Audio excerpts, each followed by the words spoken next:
জন্য আমরা উদ্যোগ নিয়েছি এবং আমরা আশা করছি যে আগামী জুনের মধ্যে এই বিআরটিটা মোটামুটিভাবে চালু করা যাবে।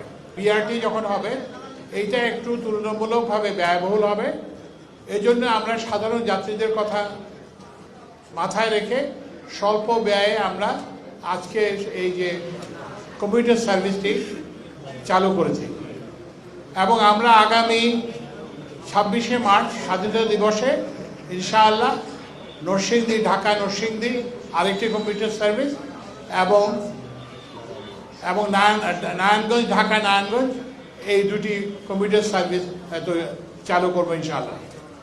এগুলো চালু করা হলে সাধারণ মানুষ নিজের বাড়িতে থেকেই ঢাকায় অফিস করে আবার ফিরে আসতে পারবেন এবং ঢাকার যে বাড়ি ভাড়ার যে বিরাট ব্যয় এবং ঢাকার যে অন্যান্য আনুষঙ্গিক যে বিরাট ব্যয় সেই ব্যয় থেকে তারা রেহাই পাবে।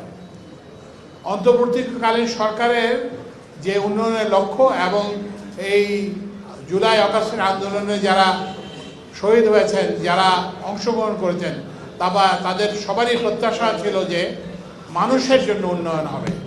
তা আমরা এই উন্নয়নকে মানুষের কাছে পৌঁছে দিতে চাচ্ছি এবং আজকে এই অসম্পূর্ণভাবে এই বিআরটিসি বাস চালু করা এবং জয়দেবপুর ঢাকা কমিউটার ট্রেন চালু করা এই উদ্যোগেরই অংশ এবং এই সামনে কিন্তু কাজ রয়ে গেছে। এখন কিন্তু ওই যে বিআরটি লেনে বড় বাস ঢুকতেছে, এটা কিন্তু অ্যাক্সিডেন্ট হতে পারে, যে কোনো সময় একটা দুর্ঘটনার কারণ হতে পারে।